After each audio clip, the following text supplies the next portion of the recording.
Welcome back again, ladies and gentlemen. Sports Direct here. My name is Ranayao. Here's another video.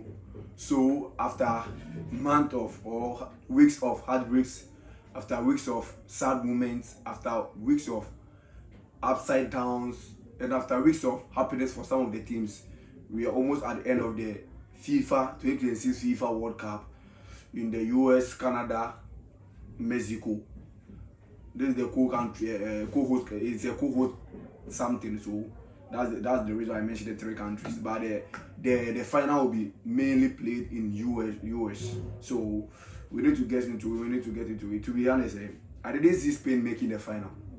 To be honest with you guys, I didn't really see them making the final because of how poor they started the tournament with, especially in that game against Cape Verde. Yeah, they were really poor in that game. Even though Cape Verde were also good, Cape Verde came in with a purpose and they got the result. But I think they started poor in the tournament. But that's how tournament football is. As much as the tournament is getting involved, then the team that didn't start the tournament will start getting involved with it. So we saw it last 4 years when Argentina met Saudi Arabia and Saudi Arabia scored Argentina.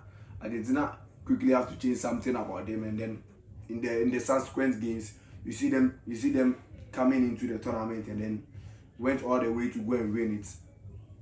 So Spain have really done well. They've really done well. But before we talk about the final between Spain and then Argentina, I think we need to spend some small time on the third and fourth game, because these teams are, especially England, have really disappointed me. They've really disappointed me. I didn't see that coming, to be honest. But before we get into it, subscribe to the channel, comment, like, share, and then leave your comment. Follow us on all social media platforms anywhere that you go. The name is Sports Gazette. Anywhere you go, any platform at all that you go, the name is Sports Gazette. When you search it, you will see it. You see our videos there, our posts over there. So follow us on all social media platforms, and especially like, share, give your comments, and subscribe. When you subscribe, put the post notification button on all. Anytime we drop a video, you'll be the first for it to pop up on your screen. Then you did the needful. Thank you very much. Okay, so let's get into it. Let's quickly get into it because there's no more time. So before we talk about the final, let's talk about the third and fourth game. Before we do that, England, Thomas Tuchel, you really disappoint some of us who have been a stand fans of the Three Lions, because he managed the game poorly. He didn't manage the game well at all. I'm talking about the semi-final game against Argentina. You are playing Argentina with Messi, and you take the lead, I think the 55th minute, and the only thing you can resort to is start defending, leaving the ball to Argentina to do whatever that they want to do with it, and you leave Messi totally unmarked. And I was like, how? So you can see that because Messi was unmarked, anytime that you get on the ball, they didn't, because bear in mind, Argentina doesn't create much chances centrally. Most of their chances come from their wing play. They will create chances from their wing play because they don't have those technical or flexible midfielders who can do that in the midfield. I'm talking of number 10s. They have some, but those players doesn't start. Someone like Nico Pass, and because of how they play, they don't facilitate number 10 in their team. So they don't create chance centrally. So they create from their wing play. So what did they do? When they find it difficult that, we can't create any chance, whether centrally or in our wing play, what do we have to do? Let's give Messi the ball. Anytime Messi gets the ball, you just pull in the cross, and that's it.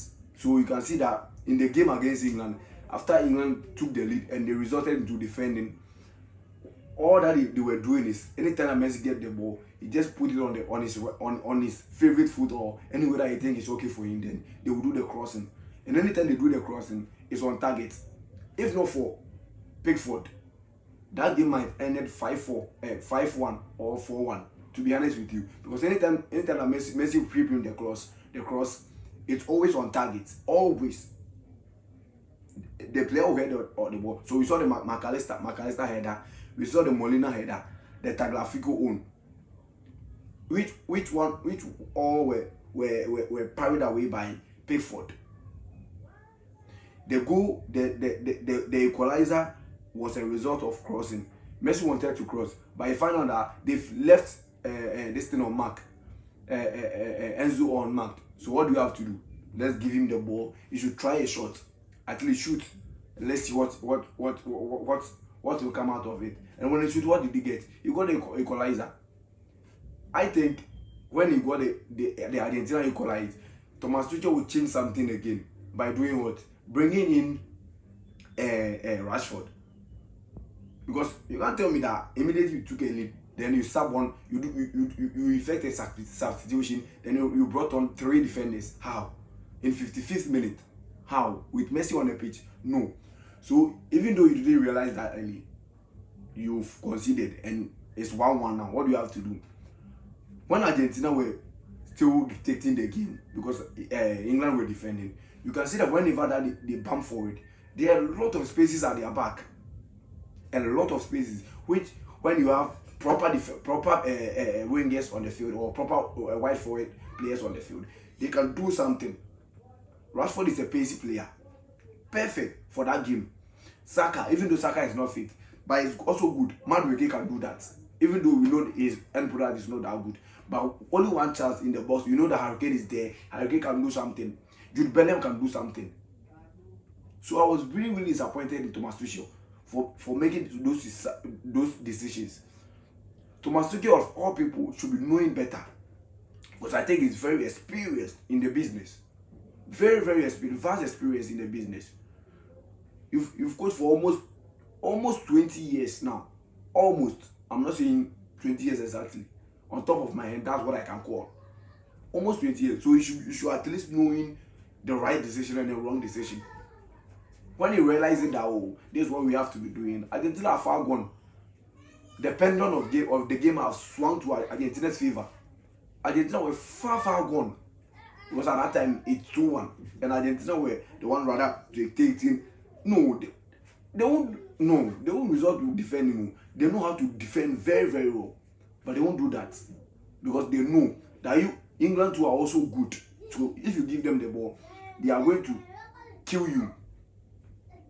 The only one time that England got the chance, like when the ball fell into the Argentina backline because of the little space that they are leaving behind.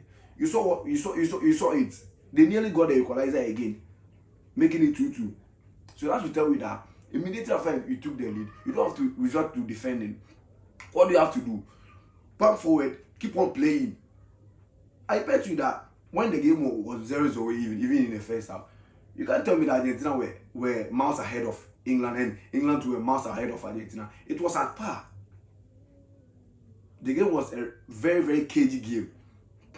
Bear in mind that in the first half, none of the teams were able to hit the ball on target. No.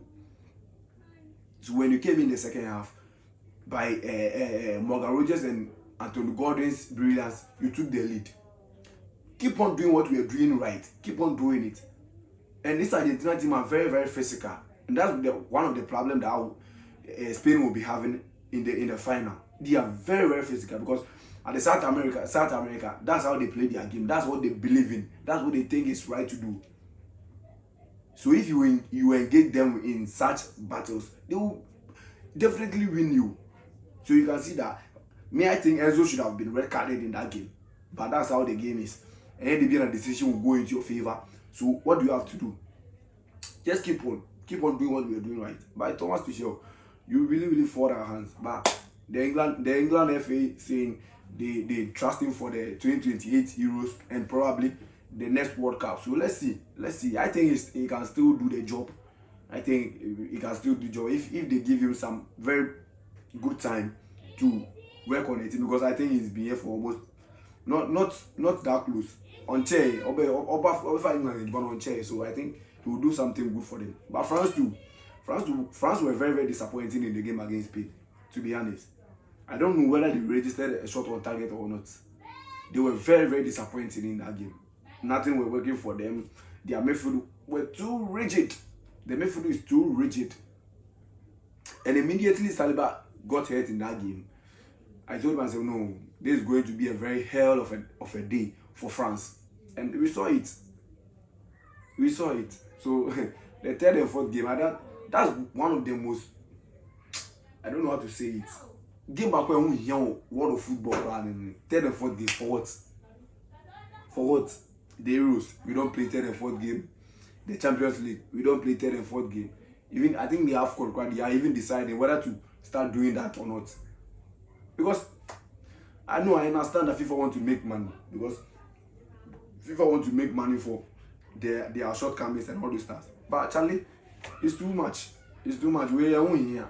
Then that means if no matter who lose the game, both teams should be given a bronze medal. Because I don't see the essence of it. I mean, but that's it. I still think France is the favorite in that game, because as it stands now, most of the English boys, they are very, very disappointed in the coach for those tactical switch that he did after taking the lead. So they are very, very disappointed in him, and I don't see them. They are professionals, they are professional players, but I don't see them coming to the occasion or coming to that match thinking they will win. No, they were really wanted to make the final, and I really wanted to make the final because of one player. That's Jude Bellingham. This guy was in the conversation for best player of the tournament with him and Messi coming into the semi-final. Him, Mbappe, and then Messi. These were the top three candidates for the best player of the tournament, because Bellingham have really played in this tournament. He was really good. 6 goals in your first tournament at the World Cup. That was awesome. And he wasn't just scoring goals, so he was everywhere, playing everywhere on the midfield, on the field. So I think he's in the wrong team, playing for the wrong manager, to be honest, because Thomas Tuchel won't give you that freedom to be bumping or forward, doing all those sort of things. But actually, that's where he said he would play. So, but I think he deserved to be in the final. He really would deserve to be in the final. But someone deserves it. Someone deserves it, or someone is willing to do that more than you. So you don't have any choice. Okay, so I think France is the favorite in that game. So let's get into the final. Hey, this game, Charlie, Lionel Messi. But do you know the most beneficial fans who benefit from this? I think Barcelona fans, no matter what will happen, they will mock Real Madrid, because Messi, you know, Barcelona fans already. They won't allow you to say anything bad about Messi. They are stand fans of Lionel Messi. And at the same time, most of their players play for the Spanish national team. So whether Messi win, whether Spain win, everywhere, So Barcelona fans are really enjoying this tournament, to be honest. They are really enjoying it. Whether you are supporting Messi, whether you are supporting Spain, Lamine Yamal is there, their star boy is there. So they are really enjoying this tournament. They are the most beneficial fans in this tournament. I'm not benefited by Arsenal also having some quite candidates in the Spanish national team. That's the main reason why I wanted Spain and then England to be in the final, because no matter what that will happen in the final, Arsenal will have a representative in holding the cup. So when it comes to England, you have Declan Rice, you have Bukayo Saka, we have Eze, you have Madueke, and you have the potential Morgan Rogers, who is moved to Arsenal, is gradually gaining some grounds. And then when it comes to Spain, you have David Raya, you have Zubimendi, you have Mikel Merino. So that's the main reason why I wanted England to be in the final. But it didn't happen that way. So let's get into the final. But before we do that, let me put my lineup out. What I think will be good. I think Spain won't change anything about their lineup. Ever since that game against Cape Verde, the only changes that they've made was bringing Gavi to the bench and then putting Alex Baena there, and then putting this Barcelona midfielder, Pedri, on the bench, and then bringing in Fabian Ruiz. And these two guys have really changed a lot about the Spanish national team. Yeah, they've really changed a lot. So in my goal post, there's no change there. But I think, hey, De La Fuente, Waharaya. Because I think if Raya was to be was the first choice goalkeeper for Spanish national team for the tournament, I think it increases his chances of winning the best goalkeeper in the world at the Ballon d'Or ceremony. What's the Ballon d'Or? They have a category for best goalkeepers in the world, and then that's the Yashin Trophy, right?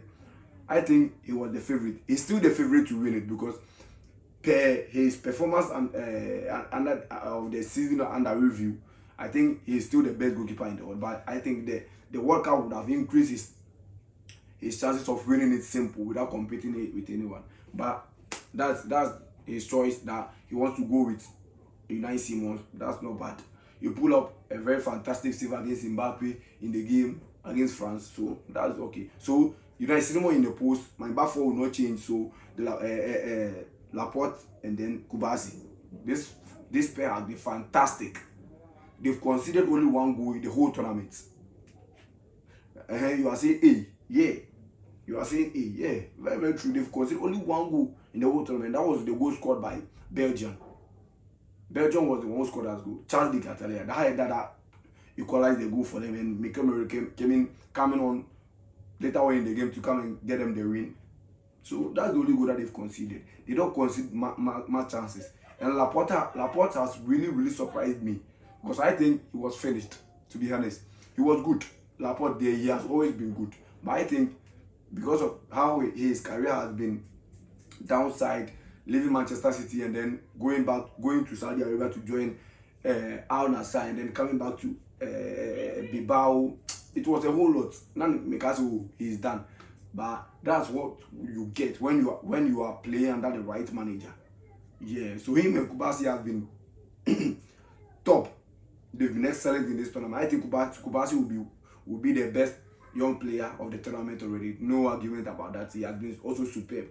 Their combination has been superb. So Pedro Porro as my right back and then Marco Cuella as my left back. Pedro Porro has also been good. After he came on to change Marcus Llorente after the first game against Cape Verde, he has also been very, very good in this tournament. And then my midfield of Rodri, what a player, fantastic. Charlie Rodri, I'm not a Man City fan. Sometimes when I'm praising him then, but that shouldn't be the case. Even though I'm an Arsenal fan, I think Rodri has been fantastic this tournament. People are mentioning Kubasi and then Laporte and then Dani, but I think one player that has been very, very good for the Spanish national team is Rodri. How he controls the game, how he controls the tempo of the game, how he dictates the pace of the game. Fantastic player, fantastic player. So Rodri as my number 6, Fabio Ruiz as my number 8. Pedro will go to the bench because Pedro hasn't been good in this tournament. So Fabio Ruiz have had some short performances in this tournament than Pedro. So Fabio Ruiz starting and then Dani, who has also been fantastic in this tournament. Fantastic. He has really, really played well. So that's the reason why I said after the first game, there are a lot of changes that he made in the team. Dani kept coming in for Fabio Ruiz because in that first game he played a midfield of Rodri, Fabio Ruiz, and then Gavi. So Fabio Ruiz was the one playing as the number 10, the advanced number 10, and then Pedro at the number 8. But it didn't work out. So immediately after that, in the second game against Saudi Arabia, he changed it, and then he brought in Dani, and that was it. Dani started in that game, and then he's been fantastic the whole tournament. So my midfield of Rodri, Fabio Ruiz, and Dani. My forward line will also not change. It will be Mikel Oyarzabal, Lamine Yamal, and then Alex Bayana. Bear it in mind, Alex Bayana is not a midfielder. He's not a wing player. He's not a wide player. He's a midfielder. But because of tactical switches, that's why he's playing him over there, and he's also been good for them ever since. Lamine Yamal hasn't been on top of issues in this tournament, but I think he's having some small cameos whenever he's fit. Yeah, so that's my lineup for the Spanish national team. Let me go on it again. Unai Simons as my goalkeeper. Back four of Pedro Porro, Cucurella, Kubasi, and then Laporte. Midfield of Rodri, Fabio Ruiz, and then Dani, and then my attack of Alex Bayana, Oyarzabal, and then Lamine Yamal. When it comes to the Argentina national team, I won't change anything. Martinez, of course, in the post. Lautaro Martinez, and then Christian Romero, who have been fantastic also in the tournament. And then Tagliafico, Molina as my back four. midfield four of midfield four of let me see Enzo, McAllister, Paredes, Nico Gonzalez. It will be either Nico Gonzalez or this guy, the Simeone son, Guillermo Simeone. One of them will be the one to come and play the other three in the midfield. And my four will be Messi, and then obviously, and then Julian Alvarez. So that's it. One thing I've really admired about this Argentina team is Lionel Scaloni. This guy has been fantastic. He's been good, very, very tactical, or a good. He played a 4-4-2 diamond by his own, and this Ancelotti there now. That one you have more of wide players or wingers in the team. But when he played the midfield, all his midfield is midfielders. So he doesn't play with 4-4-2 with wingers being his wing backs. No, he played it with 4-4-2 with midfielders being his wing backs. So you can see Gonzalez and then Paredes or even McAllister being his wing forward players, dictating the game for him.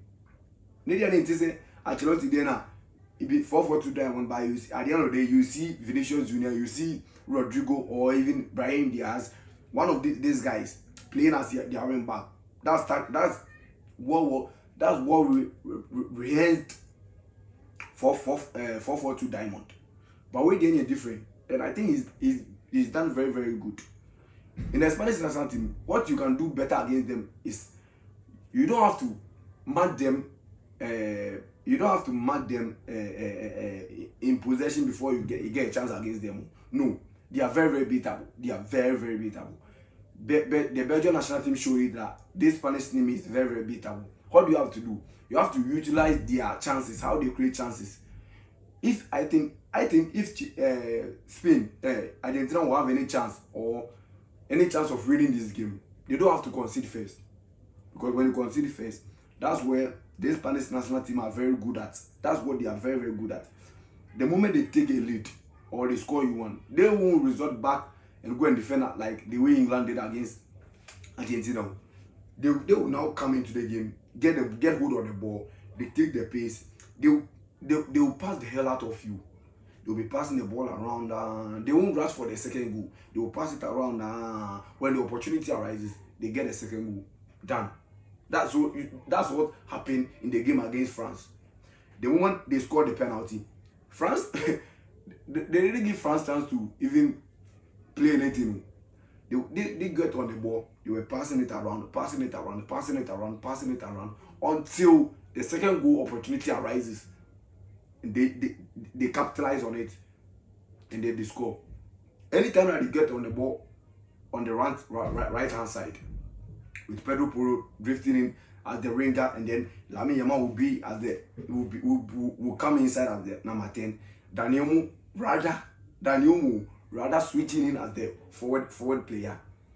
You can see that they will form a rectangle over there at the Lamine Yamal side.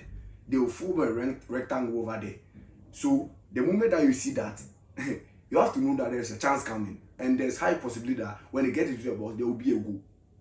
So Argentina has to be careful over there too. One, you don't have to consider early in the game. Two, you have to stay in the game as much as it's possible for you. I mean Argentina.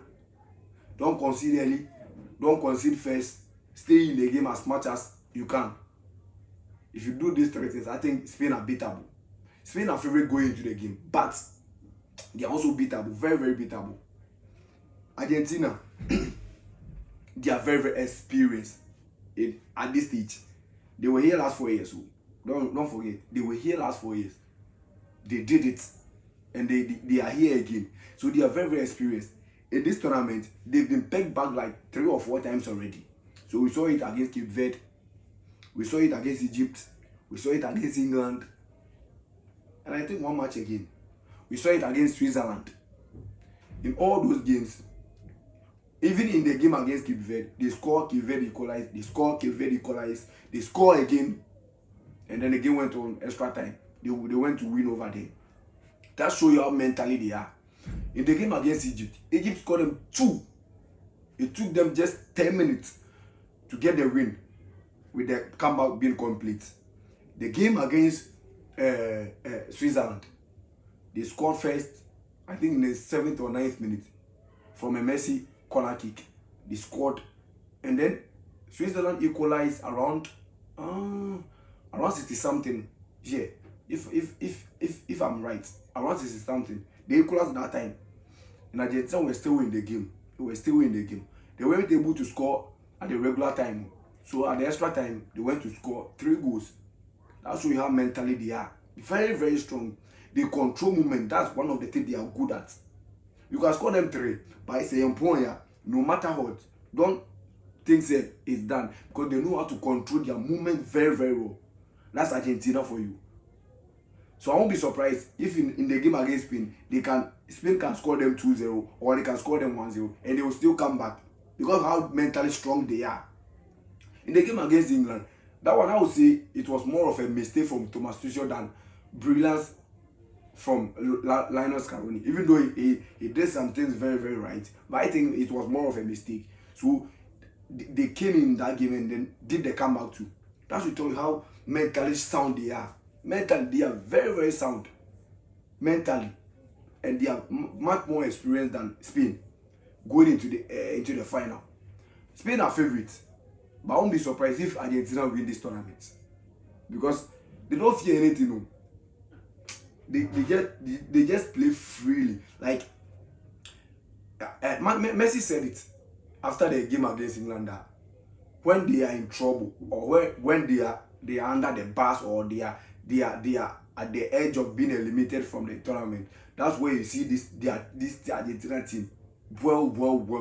That's where you see them very well. That should tell you, and it's true. Anytime that they've been pegged back, our motor for months, so things are not going on for them. One moment, then it changes everything. And who is the center of that? Messi. At the age of 39 years, Messi is still proving to the whole world that he's still the greatest of all time. He's the greatest of all time at the age of 39 years. One thing I've also realized about this Argentine team is you can foul whoever on the pitch. And the Argentine player, you can foul whoever on the pitch.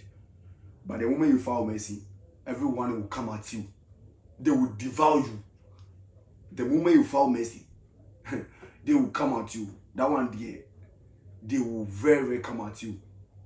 And I think that's one thing I love about teams like this. When you realize that you have someone in the team who you need to cherish, someone in the team who you need to play for. Bear it in mind, these Argentina boys that we think that Oma is slow and Messi now and they are playing the ball for Messi. As much as Messi is also achieving his dreams, they are also equally achieving their dreams. Bear it in mind, these Argentina boys have one World Cup and then 2 Copa Americas in the last 7 years. They are on the verge of winning 2 World Cups in 8 years. So as much as they are helping Messi achieve his dreams, they are also equally achieving their dreams. Equally. They are also doing the right thing, achieving their dreams. That's one thing I feel sad about this this Portuguese national team, because I think they have the talent more than Argentina has. You have Ronaldo. We saw it in the game against England that when the going get tough, what Argentina were doing, whipping in crosses. Anytime Messi gets on the ball, he whipping crosses. And anytime that the cross come in, it's always on target. Always on target. This is a team that doesn't have tall players, bulky players who are very dominant in the air. No, they don't have such players. You can say Julian Alvarez and then this guy, Lautaro Martinez. But how often do they score from headers? No. But when they realize that the going is tough, they resorted into that. Portugal didn't do that. That's the reason why they're out, and I'm happy for them. You need to realize that you have someone in the team that you can play for, and as much as you are playing for him and you are winning, you are also winning. Don't say Ronaldo is winning, so me I'm not winning. No, if Ronaldo wins World Cup, you've also win World Cup. The only thing is that you're able to the answer, and that one is obvious. That one, yeah, no matter what you do. One thing that Spain also need to be very, very aware of from this Argentina national team is they score all kinds of goals. All kinds of goals. They score headers. They will force the opposition to score on goals. They score free kick. It's the only penalty that they've gotten 2. I think 3. That Messi have missed 2. And then Lautaro Martinez scoring the other one. All kinds of goals. Free kick, long ranges. So we saw long range goal against England. We saw a free kick against which team? Is it Austria? Yeah, I think Austria or something. We saw Messi corner kick being connected to the back post. Charlie, they score all kinds of goals. So don't say that, oh, apart from Messi, no one. See, no matter what you do, Messi have played for the past 20-something years. And no team or no coach have been able to formalize a tactics to take him out of the game. That should tell you that this is a player that you cannot do anything tactically to take him out of a game. Never. You cannot do anything to take him out of the game. So what you just have to do is, anytime you get on the ball, Cucurella, don't rush things. If you go and be doing that your giddy things, Messi will dribble Cucurella, he will take the hell out of him. When you get on the ball, just stay calm. Because the more you hesitate with things, he will dribble you. And when he dribbles you, you know what is going to happen. He's still Messi. So they need to pay him that respect that he deserves. And they don't need to rush things. Spain is his favorite for the tournament to win it because of how dominant they've been. But one thing too I'm worried about this Spanish national team is the time that they won the Euros. That time they have Nico Williams. That time too, it wasn't Mikel Oyarzabal, but it was Morata and then Lamine Yamal. Inform Lamine Yamal, inform Nico Williams, inform Pedri, inform Fabio Ruiz, inform that one. Pedri wasn't on form, but it was still okay. That team was more dominant. That team was more dominant than this team. But what this team is doing is they find a way to get a resource. That's the Spain national team now. They find a way to get a resource that they need. And I think that's one thing that Luis de la Fuente has done very, very well. This coach has really, really done well. So in the last 6-7 years, he's played in the Nations League final, which he lost to Portugal, obviously. He's played in the Euros final, and he won against England, obviously. And then he's in the World Cup final against Argentina. He's done a yeoman's job, marvelous job for this Spanish national team. And one thing I like about him is he doesn't allow the outside noise to get on him. So coming to this tournament, everyone was like, oh, Ryan will be the first goalkeeper. Ryan will be the first choice. First game, then we see Unai Simons beating man the post. So he doesn't allow the outside noise to get onto him. He's always top on his job, doing his things right. And I think that's very, very good. FIFA are saying they are going to give the team that will win the tournament ring. I think 30 rings for the players. Customized one. Very, very customized. That's what on your screen. Very customized one for the players. But they are bringing out another one that they will sell for the fans. So FIFA is making too much money. I understand that they need to make money. But as much as you are making money, when I saw the news that FIFA will be doing this, I was happy. Somehow happy, because we are saying, oh, players have won World Cup, players have won this. Until they show you that medal, obviously you can't be taking a medal anywhere that you go. But the ring, it can be on your fingers. So that one day when I see you, I know that this player is a World Cup winner. You understand? So that's understandable. But when it gets to the point where fans are also having it, what's the difference between me fan and then the player? There's no difference, because what you are wearing and you are saying you have a World Cup, I'm also wearing the same thing. So what's the value for that thing? FIFA are making too much money out of this, and it's not fun. It's not fun, but they are FIFA, so you don't have to see anything bad about them. So that's it. But I think Spain are favorites going into the game. Luis de la Fuente, this guy on your screen, this man have really done a yeoman's job. But this Argentina guy, Lionel Scaloni, no matter what will happen in the final, I think he's the greatest manager in national team football, because in the last 7 to 8 years, he's won back-to-back Copa America. This was Argentina team when he took over. The last time that they went to the final, I think it was 2 years ago or 3 years ago that very long time that they went to the Copa America final. He came in, he resulted everything. They went to the final against Brazil. It was Brazil. Yeah, I think Brazil, and then they won it ahead. They won it by 1-0. They came in the next 2 years again. The same in the final also against Colombia. They won it by 1-0. So back to back. In between that, they've won the World Cup too. So it's been so good. I mean, this guy on your screen, Lionel Scaroni, so good. Lionel Messi, no matter what will happen, Lionel Messi will be the best player of the tournament, and I'm happy. This guy on your screen, Lionel Messi, the greatest of all time, the GOAT, the real GOAT, the greatest, none compared to your name, the greatest of all time, Lionel Andrea Messi Cucitini, the greatest of all time, greatest of all time.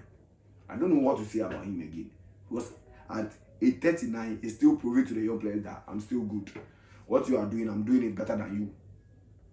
So no matter what will happen in the final, I think he will be the best player of the tournament. The golden ball, he will have it. So if you win this golden ball, Messi will have 3 golden balls. That's amazing. 3 golden balls, or player of the tournament. I think he will be the only player to be winning it by that margin. And Argentina have 3 World Cups. If they win this one, they will go 4. That's it on your screen. So Brazil first with 5 trophies, Germany second with 4 trophies, and then Italy with 4, Argentina with 3. So if Argentina win this one too, they will come forward again with 4. Spain also have 1. If they win, they will go 2. So there's a lot at stake in this game. But Lionel Messi, I won't be surprised if he scores in this game. If he scores a free kick in this game, I won't be surprised.